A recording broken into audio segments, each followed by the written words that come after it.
नमस्कार, capital TV देख रहे हैं आप। मैं हूं आपके साथ पूजा। ब्रेकिंग नाउ में बड़ी खबर आपको बता रहे हैं।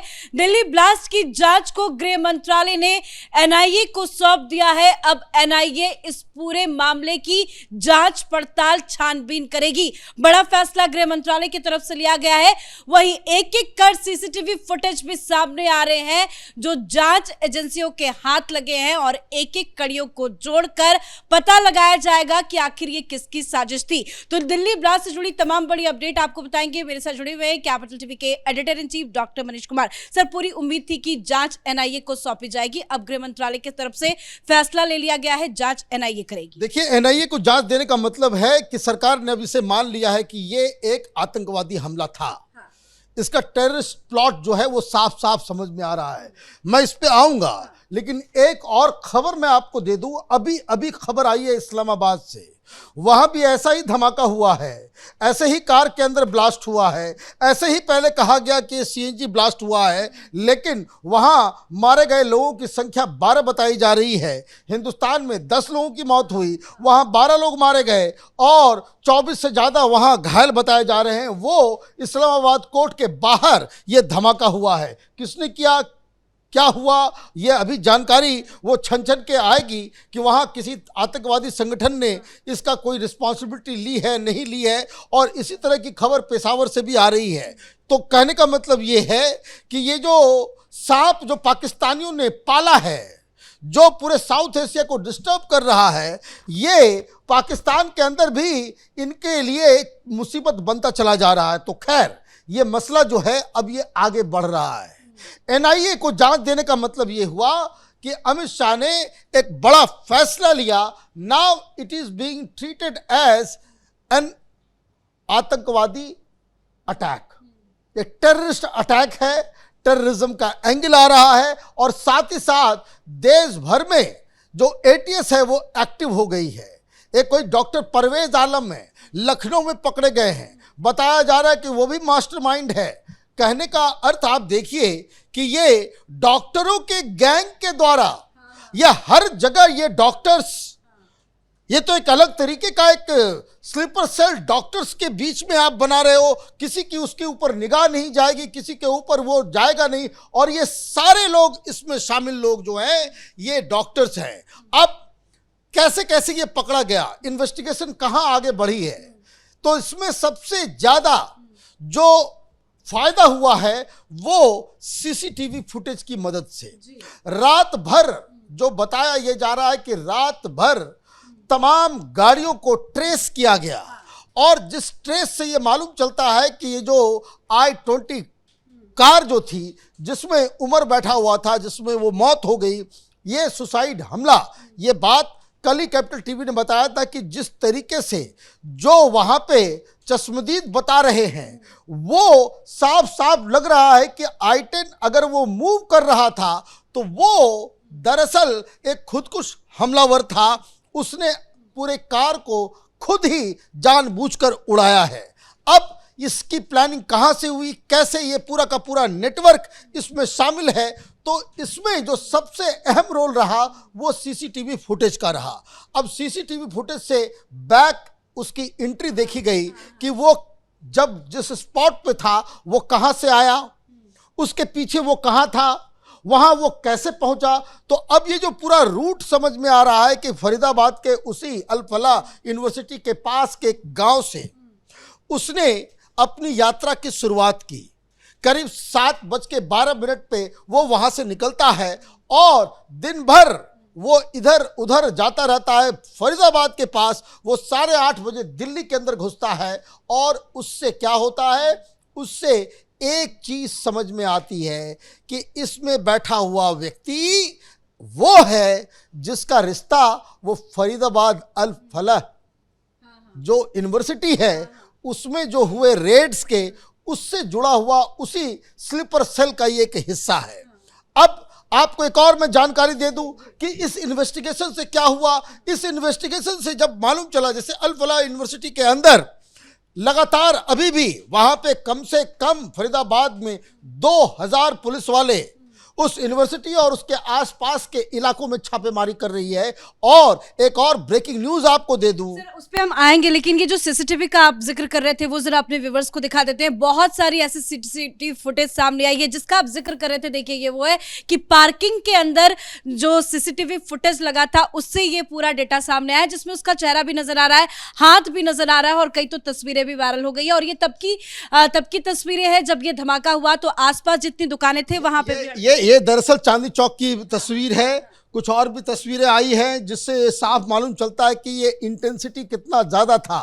लेकिन वापस हम स्टोरी पे आते हैं कि इन्वेस्टिगेशन कहां पहुंचा है। आप बड़ी खबर कुछ बताएं। तो वो बड़ी खबर ये है कि वो जो 2000 से ज्यादा पुलिस वाले फरीदाबाद के इलाकों में, अल फलाह यूनिवर्सिटी के आसपास के इलाकों में जो छापेमारी हो रही है, वहां और भी विस्फोटक बरामद हुए हैं भारी मात्रा में। इस वक्त जब मैं आपको बता रहा हूं, वहां पे उस जो विस्फोटक मटेरियल है अमोनियम नाइट्रेट, उसको बकायदा रखा गया है। और यह बताया जा रहा है कि जो कल जो पकड़ा गया था उसी मात्रा में, मतलब 5-6 हजार केजी अब टोटल चला जाएगा।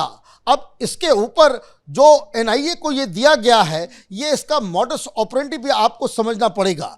आरडीएक्स जिसका इस्तेमाल पुलवामा के अंदर किया गया, ये आरडीएक्स जो पहले इंडियन मुजाहिदीन के लोग किया करते थे, ये आरडीएक्स नहीं है, ये अमोनियम नाइट्रेट है। आरडीएक्स का मतलब ये है कि आरडीएक्स पाकिस्तान में ही पाया जाता है, उसको पाकिस्तान से हिंदुस्तान लाने में दिक्कतें हो रही थी। तो अब इन लोगों ने एक अलग तरीके का विस्फोटक तैयार किया है जिसमें अमोनियम नाइट्रेट प्लस कुछ केमिकल, और उसके हिसाब से ये अलग तरीके का एक, इसको कह सकते हैं कि इन लोगों ने हथियार इजाद किया है। तो ये एक नई जानकारी आ रही है कि किस तरीके से और क्यों उन गांव में ये सारी चीजें मिल रही है।